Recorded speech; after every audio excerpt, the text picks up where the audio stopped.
کسی کامل ولی کے بارے میں مشہور تھا کہ وہ انگلی لگا کر پتھر کو سونا بنا دیتے ہیں۔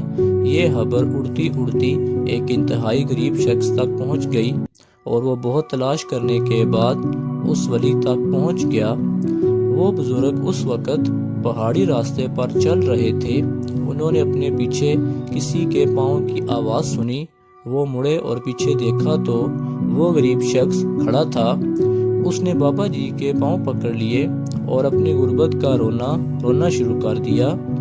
بابا جی نے ہنس کر پوچھا، میں تمہاری کیا مدد کر سکتا ہوں؟ اس غریب شخص نے ایک پتھر اٹھایا اور بابا جی کو پکڑا کر بولا، آپ اس پتھر کو سونا بنا دیں، یہ میرے لیے کافی ہوگا۔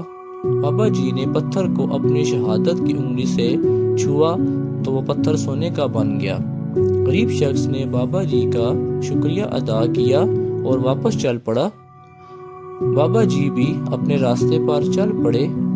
تھوڑا آگے جانے کے بعد انہیں محسوس ہوا کہ اب بھی کوئی ان کے پیچھے آ رہا ہے۔ انہوں نے مڑ کر دیکھا تو وہی غریب شخص ان کے پیچھے کھڑا تھا۔ بابا جی نے حیرت سے پوچھا، اب کیا مسئلہ ہے؟ وہ بولا کہ حضور، سونے کا یہ پتھر میرے لیے کافی ہے، لیکن میرے بعد میرے بچوں کا کیا بنے گا؟ آپ تھوڑی سی اور مہربانی فرما دیں تاکہ میرا خاندان بھی خوشحال ہو سکے۔ بابا جی نے راستے میں موجود چٹان کو چھوا تو وہ بھی چند سیکنڈ میں سونے میں تبدیل ہو گئی۔ بابا جی نے ہنس کر کہا کہ اے انسان، یہ سونا تمہاری 7 نسلوں کے لیے کافی ہوگا۔ وہ یہ کہہ کر دوبارہ آگے چل پڑے، لیکن تھوڑی دیر بعد انہیں پھر محسوس ہوا کہ وہ غریب شخص دوبارہ ان کے پیچھے آ رہا ہے۔ بابا جی نے بہت حیرانگی سے پوچھا، اب کیا مسئلہ ہے؟ وہ شخص بولا، بابا جی، میں دنیا کا سب سے امیر شخص بننا چاہتا ہوں۔ آپ نے اتنی مہربانی فرما دی ہے، ذرا سی اور نوازش فرما دیں۔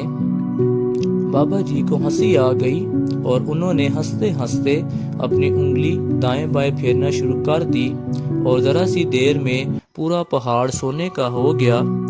بابا جی مسکرائے اور کہا، اے انسان، تم دنیا کے سب سے امیر شخص بن چکے ہو، اب جاؤ۔ یہ کہہ کر بابا جی آگے چل پڑے، لیکن تھوڑی ہی دیر بعد انہیں اپنے پیچھے قدموں کی آواز سنائی دینے لگی۔ بابا جی کا غصہ آ گیا۔ انہوں نے پیچھے پھر مڑ کر دیکھا تو وہی شخص دانت نکالتے ہوئے بابا جی کو دیکھ رہا تھا۔ بابا جی نے ڈنڈا اٹھایا اور کہا، اب تمہیں کیا چاہیے؟ اس انسان نے دائیں بائیں دیکھا، تھوڑا سا شرمایا اور بابا جی کی انگلی کو ہاتھ لگا کر بولا، جناب، مجھے آپ کی یہ انگلی چاہیے۔ دوستو، ویڈیو کا مقصد یہ ہے کہ ہم میں سے بھی اکثر لوگ ضرورتیں پوری ہونے کے بعد انگلی کے پیچھے چل پڑتے ہیں اور ہوس میں مبتلا ہو جاتے ہیں۔ ہوس سے بچیں، یہ اللہ تعالیٰ کو سخت ناپسند ہے۔